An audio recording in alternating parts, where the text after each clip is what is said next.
Micah Brzezinski said, you're not supposed to think for yourself. We're supposed to tell you what to think.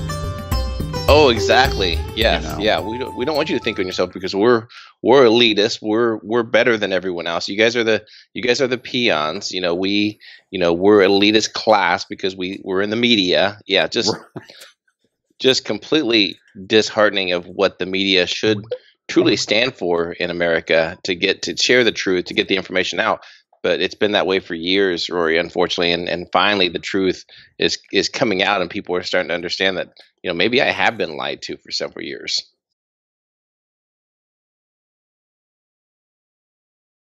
Howdy, folks. Welcome to the Daily Coin. My name is Rory, and today is Thursday, July the 6th, 2017, and I have the very distinct honor and great pleasure of welcoming to the show for the first time another member from the Rogue Money team, and that is producer CJ. CJ, welcome to the show. Rory, thank you for having me. Very excited to be here. Well, I'm glad that you're here. We have a lot going on in our world. I mean, when I say we have a lot going on, as you are well aware, we have wars everywhere. We have an economy deteriorating. But I wanted to start with the cryptocurrencies.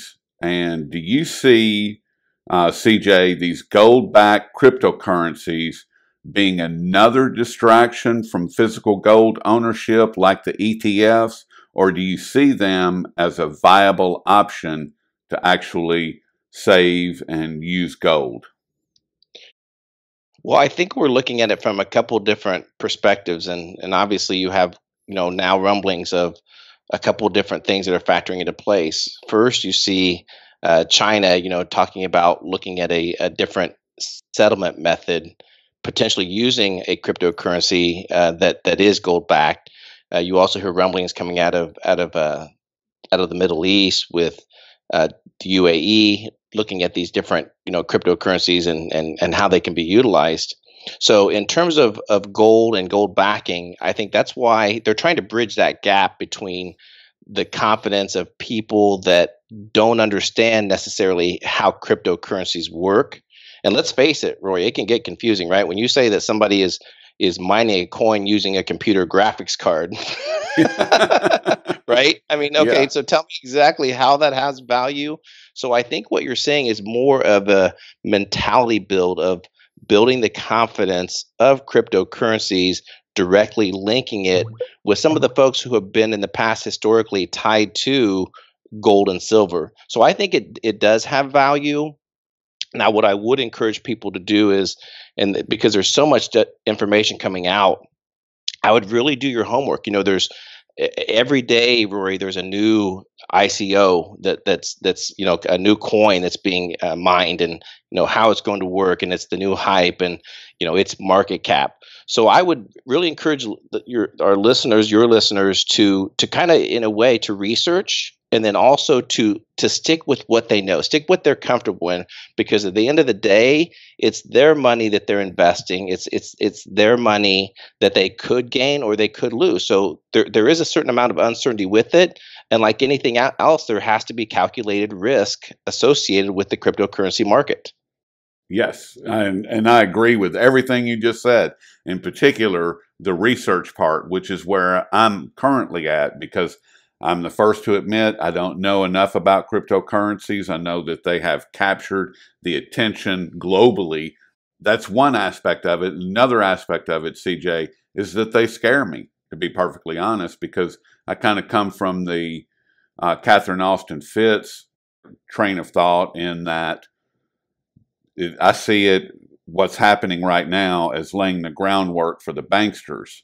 I mean, in the history of the money changers, going all the way back to the temple and Christ destroying the marketplace and whipping the merchants, the money changers have never allowed competition.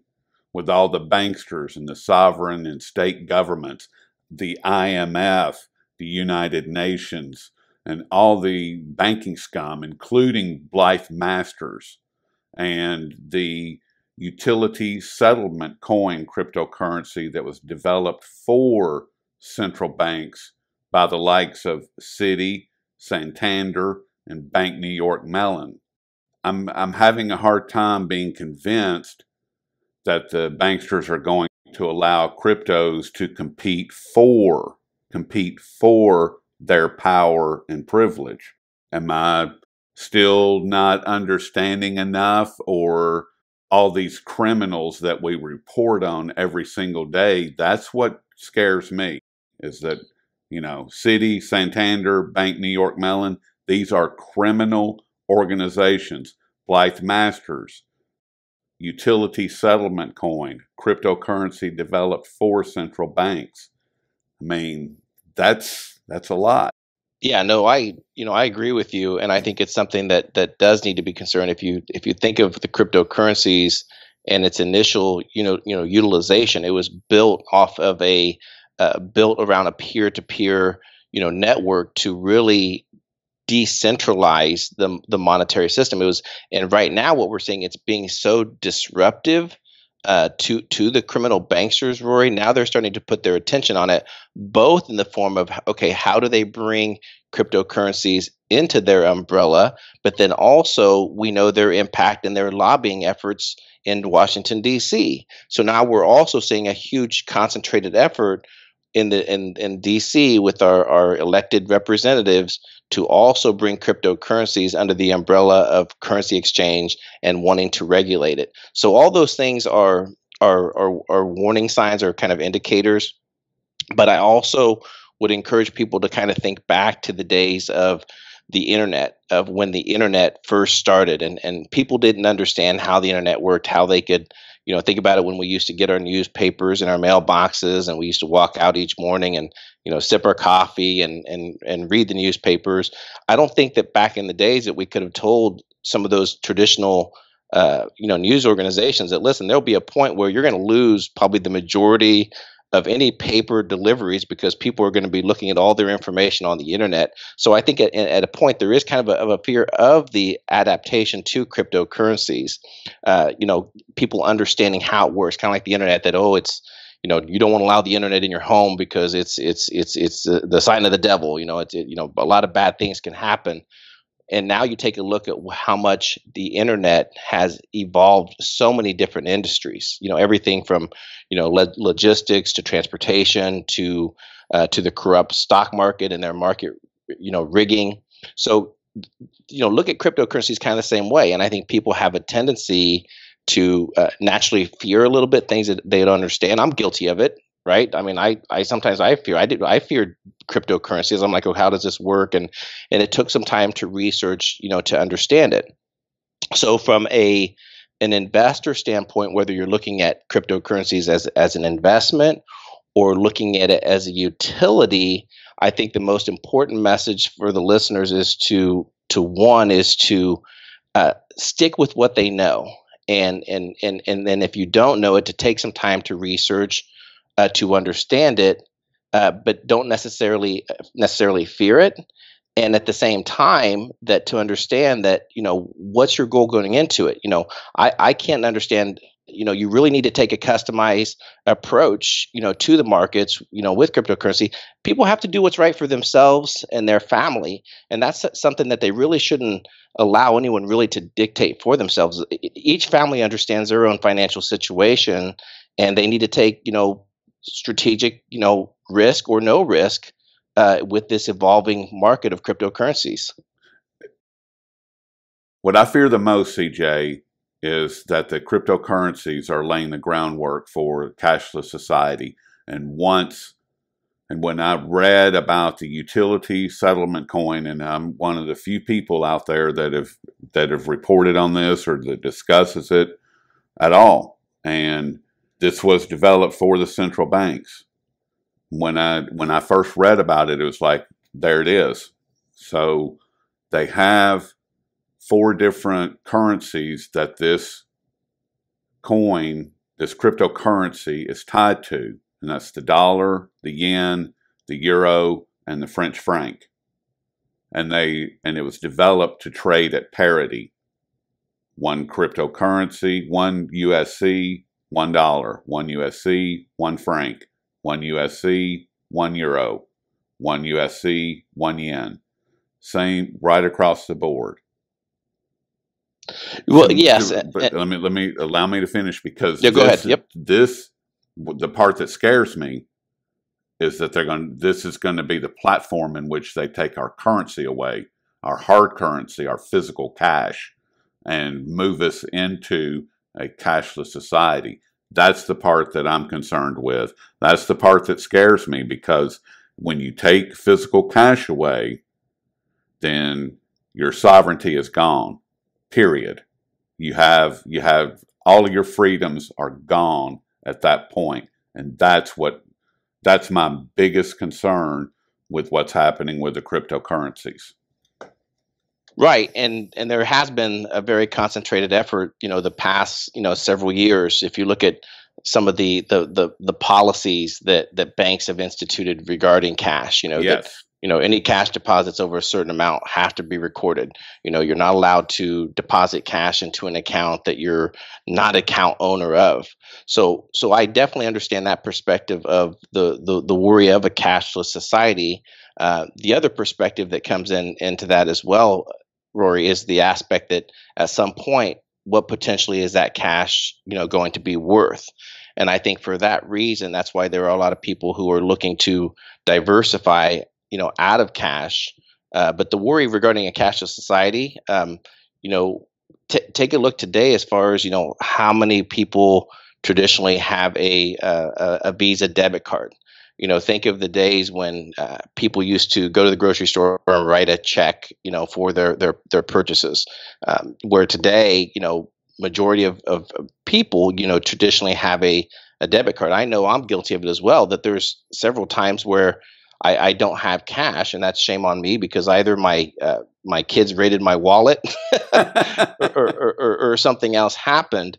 But I think in essence, I think people are looking to hedge against a falling dollar, that the last several years continues to lose its value. So, do people want to be held up with a cash fiat based currency, or do they want to potentially diversify into metals or to a cryptocurrency to ensure that their wealth is going to be preserved? Well, my first question was about a gold-backed currency, and we can only hope that that's the direction that it moves in. And I feel confident that if China, and in conjunction with Russia in particular, if they're looking at it individually or collectively, I would feel a lot better about what's happening, because Right. then it's actually anchored to something that people can't just, turn on the inflation meter and all of a sudden, 8% of my wealth has just been transferred. And and I understand what you're saying as far as, do you want to have your wealth stolen through the uh, loss of purchasing power of fiat currency, or do you want to give up your sovereignty for the use of cash? I mean, and it's hard. That's a tough corner to be in right there. It Right. really Well, I think, is. yeah, and we hope never to get to that point. But I think Venezuela is a perfect example of that, where you had, people that were literally walking around with hordes of cash, to go to the grocery store and purchasing bread for 25, $30 a loaf, and the equivalent, they're having to carry bags of money around because it's a fiat based currency that had no, true value. Right. So, and the other aspect think of it this way as well, is just think of Bitcoin cryptocurrency is no different than the existing uh, markets that have been manipulated. So Yes. think of the Bernie Madoffs of the world. Those people that affected thousands of people's of retirement fund really rigged the system, and we're starting to see some of those stories, Rory, come to premonition on several. If you look at CoinDesk, I think there's a story today regarding a basically a Ponzi scheme of a individual that created a coin and an ICO. They took thousands and thousands of dollars. They opened this started this ICO under a bogus name, wasn't even real, and they've been convicted of a crime. So I think that's why it's important that uh, again, I don't want to make it sound so simple that it's not. As far as learning, becoming educated on how cryptocurrencies work, I really like the aspect of peer to peer trade, peer to peer commerce. Uh, Thinking back to the Silk Road project that was initiated with cryptocurrencies with Ross Ulbricht. I'm not sure if you're familiar with his story, but Ross Ulbricht created an entire, basically a web-based retail sector that people could come on, they can shop, they can trade person to person, and utilizing cryptocurrencies as a method of exchange. Now, was it used for some bad things? Yes, it was. People started dealing with weapons, narcotics, all these things. But that concept that Ross created, imagine if people didn't have to go to Amazon to purchase Right. their goods. Imagine if people, almost like an eBay program where, listen, I've got all these goods, I've got these things I don't need. They could create peer-to-peer markets that are completely disruptive of today's marketplace. And I think cryptocurrency could kind of help fuel some of that. I'm not sure how much they take nowadays. I know at one time when you use some of the traditional payment methods like PayPal, for example, I mean they would take like 3 to 5% at some token. So I look at cryptocurrency primarily. Do I own some? Absolutely, and I hope that it does well. I'm going to hold on to it because I know that there's going to be some tendencies where it's going to shoot up, it's going to shoot down. It's no different than any other type of currency as it relates to that type of swings that occur. But at the same time, I primarily want to also keep it as a utility where I have my encryption code, my paper wallet. In the event that I do need to use it. I mean, here in the Midwest, for example, we're actually seeing several cryptocurrency-based ATMs that are actually opening now. So in the event that you need to take your Bitcoin, your cryptocurrency, whatever you have, and go to these ATMs and enter your paper wallet code to actually get cash out because those people don't accept Bitcoin, then that's capable. Now we are seeing, I believe there's a recent list that came out. I believe there's probably 100 plus different retailers, and I'm talking major retailers that are moving towards the acceptance of cryptocurrency. So I think it is getting utilized more as a utility, but there's definitely some warning signs that people need to observe, that to take a note of. And then I stick to that statement that if you're not comfortable with it, there's plenty of other options for you to follow to stick what you're comfortable with and do what's right for you. Yep. You mentioned the Silk Road, but that was a different Silk Road. And we have in China, or headed by China, we have the Belt and Road Initiative that was originally called the New Silk Road Project. And ISIS has now conveniently shown up along the Silk Road. It's funny how the CIA band of mercenaries show up wherever there's pushback against the Federal Reserve note or any challenge to U.S. hegemony. I mean, what are your thoughts on the Belt and Road Initiative, on the whole project, and in particular with ISIS showing up? Well, let's talk first about the One Belt, One Road project that China has partnered with. And if you want to talk about the future of trade, the emerging markets, and where the future is heading, it is the One Belt, One Road projects, and with the BRICS nations. So, in particular, I think that you're exactly right. That is why the globalists, the deep state, have been pushing so hard against the administration of listen, I'm not the one to discover this, but apparently there's some huge workings in the background of Trump, really wanting to get with the BRICS nations to join the One Belt, One Road project. But you're absolutely right. The deep state keeps utilizing, ISIS, ISIL, whatever they're calling it, whatever the flavor of the day is, right? Right. To place in these different places, and they're using it as a very disruptive program. So look recently in the Philippines, for example, Right. where you had Duterte, who specifically had been talking with China, understanding that, listen, I don't know if I want to go the way of the USA anymore, because if you look, they're very good at selling weapons. They're very good at or they attempt to do a lot of regime change.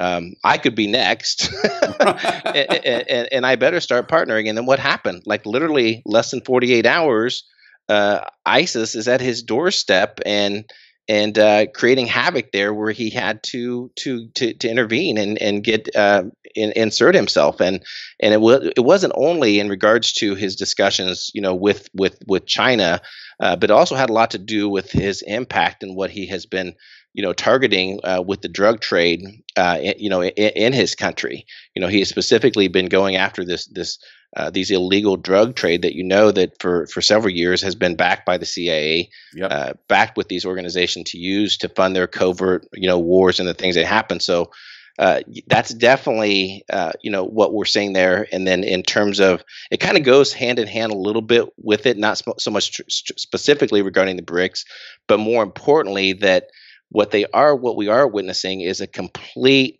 move away from the petrodollar. Yes. And why that's important, Rory, is because it directly ties to Saudi Arabia and Qatar and what's happening there. You see that that Qatar is working with Iran. There's a lot of talk with basically purchasing oil, their goods off of their own currency, and specifically China with their yuan. And so that's becoming very disruptive to all things that the U.S. dollar is in danger of.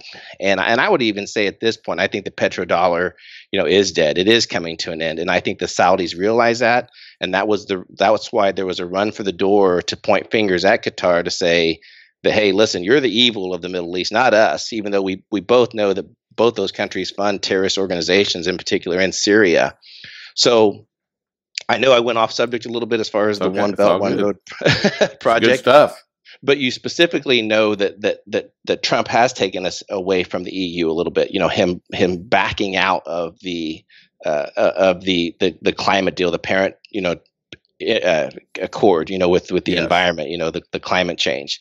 You've seen where he has killed the TTIP, the TTP, whatever they call the Trans-Pacific Partnership. Now he's walked away from that. So you're seeing so many things are kind of pointing that to the direction that the USA needs to head, and that is engaging with China and Russia, not in the aspects of conflict, but in the area of trade.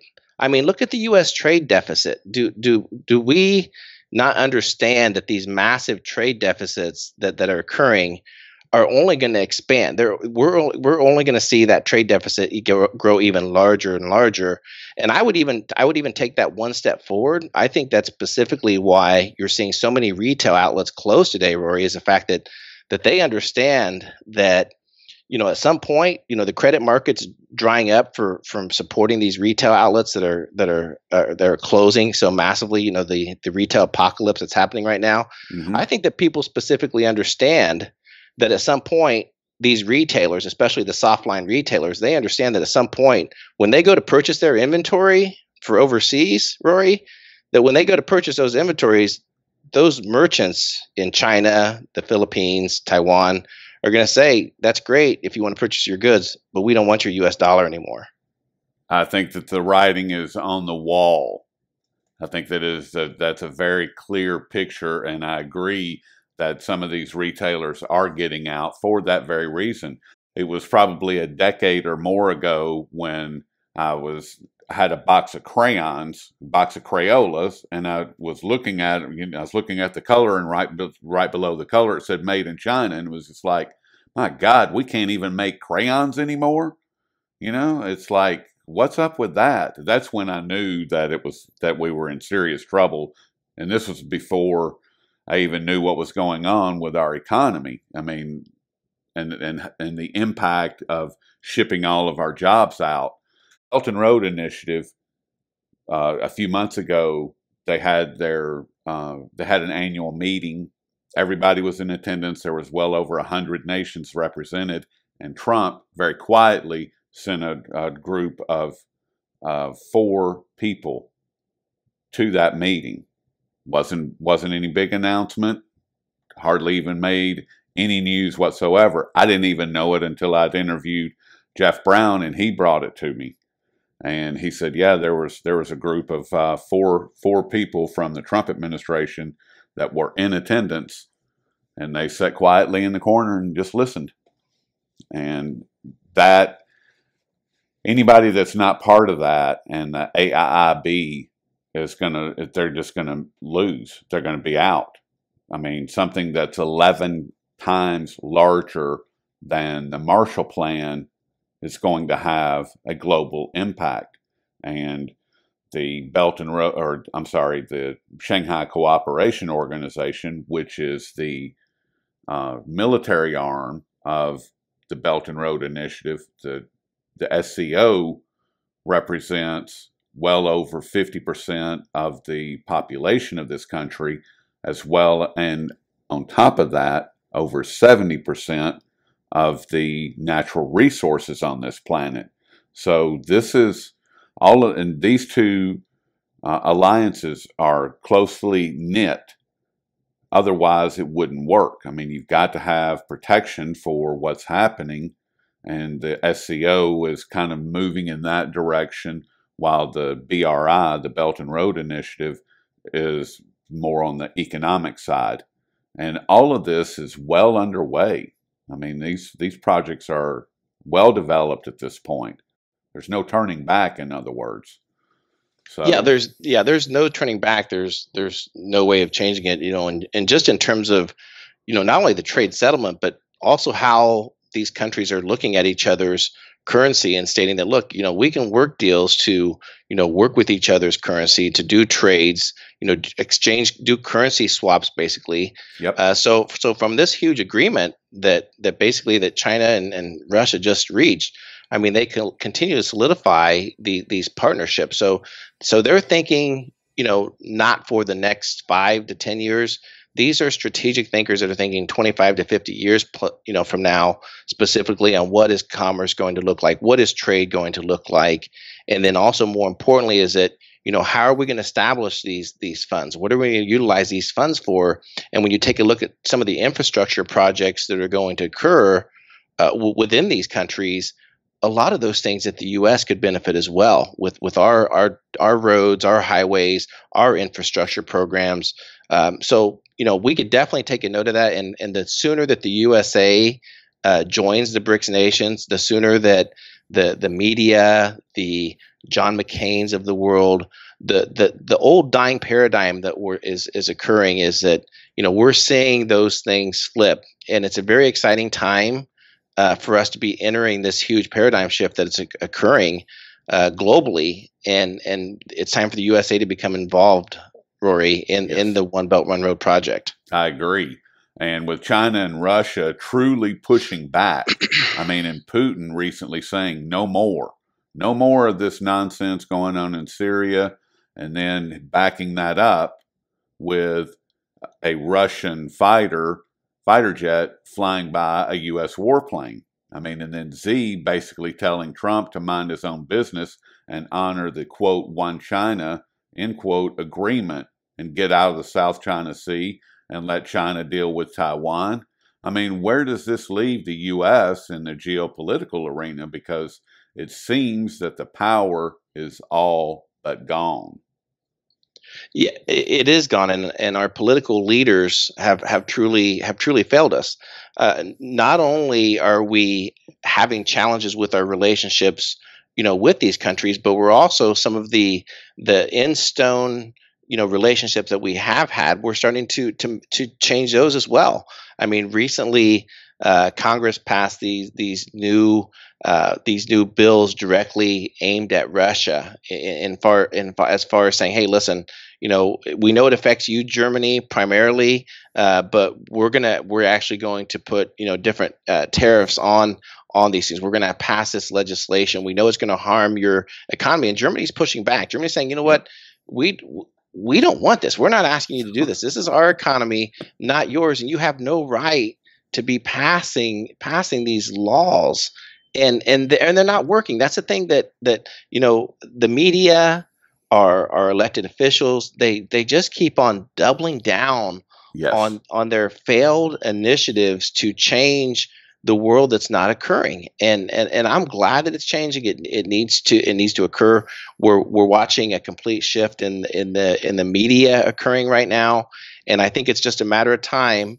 Hopefully, the 2018 election, the midterms, are going to see a huge fallout. That people are going to say, you know what, we have a deadbeat Congress, we have a deadbeat Senate. I mean, Rory, they've been in office now for since what, January, February timeframe, and here we are in July, and they haven't really got anything accomplished other than taking 2 and 3 weeks vacations at a time, Rory. Or as Michael Snyder pointed out, 218 days of vacation this year. I would love to have 218 days of vacation in any year.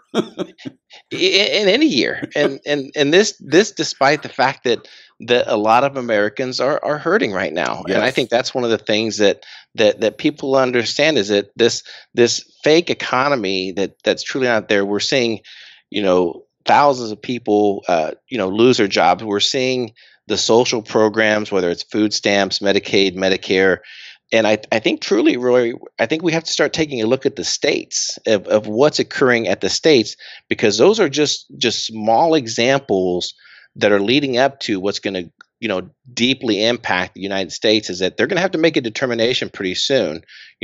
Legally right now, I do not believe complete states have the right to just file bankruptcies. I believe cities can, but not actual states. So here pretty soon, the United States, the Congress, are going to be faced with that aspect legally. Is that, do we allow a state like Illinois to completely file, bankruptcy, or does the federal government have to get involved, much like they did back in 2008 with GM, with several of these companies? Is our federal government going to start propping up these states? I hope not, because they need to fail. I mean, if they have been physically irresponsible, then there are consequences for those actions. There should have been in 2008. Unfortunately, there weren't, and no one has gone to prison, which the prison should be full currently of white-collar criminals. And now my blood is starting to boil. But I've got one more question for you, CJ. Absolutely. And with everything going on, as I mentioned a moment ago, the unconstitutional wars, the economies falling apart, the corruption at all levels of government, the rigged markets, the Pedagate, the Brexit, the list just goes on and on. I mean, but what has your attention? And why? I mean, what do you see happening in the second half of 2017? And what has your attention at this point? Right now, what has my attention, Rory, and that's a great question, is that there's so many distractions that are occurring in what people are reading and seeing in the news. This whole CNN, this whole the Trump care, the Obamacare. There's so many things that are happening that are just a huge distraction, keeping people what they need to start focusing in on. And I think that right now what needs to be happening is, Rory, is that I think people need to start really investing their time and energy in their communities. I think it's very important that if you don't know, 2 or 3 of your neighbors by first name basis, to get to know your neighbors, get to know them by first name basis. What do they know, or what are their thoughts of what's happening in the world events? I also think it's time that people need to start taking a look at their own finances. Getting out of debt. Perhaps taking a look at where their 401k is, where their pension fund is. If you're in a publicly traded pension right now, as far as a state, municipality, or a teacher, a government worker, I'd be thinking pretty hard about diversifying your portfolio. And what's more important to me is that I think that you need to do a customized approach, what is right for your family, whether it's in cryptocurrency, whether it's in the metals, but most importantly, just don't sit there and wait for one big event to happen to say, why didn't I do this several months ago? It should start now, and it should start with, again, what you're comfortable with. So diversify. Have some cash on hand. Be prepared in the event that something were to happen. So again, if you take a look at the the geopolitical aspect, to take a look at the political aspect. I don't have a lot of faith in our elected leaders. I truly don't. And the unfortunate part is I think Trump is trying to do right.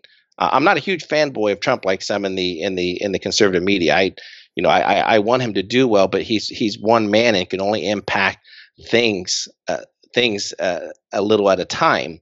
And then more importantly, he's sitting there with a huge deadbeat Congress and Senate that cannot get a whole lot accomplished.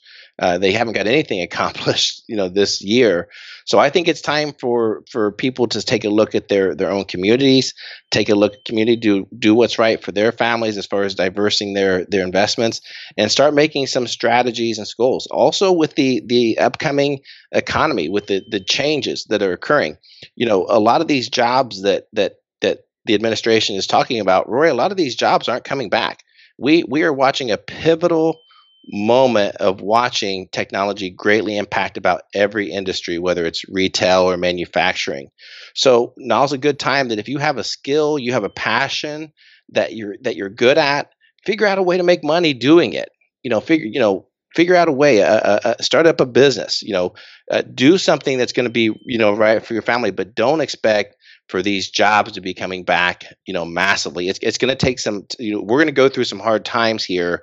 But if we stay positive, if we stay true in our beliefs, our belief in God, and we do what's right for our families, and we pay attention to what's going on, and listen to the right people, not the doom and gloom people that are going to tell you to go get your cat food, to get in the basement. That's one of B's most popular statements. So I have a tendency to say it sometimes because I agree with it. Now's not the time to do that. Now's the time to get involved with your community, know your neighbors, to do what's right for your family, and then more importantly is to your belief in God. That's the most important thing right now, Rory. I agree with all of that, and in particular, the being what I call being your own central bank.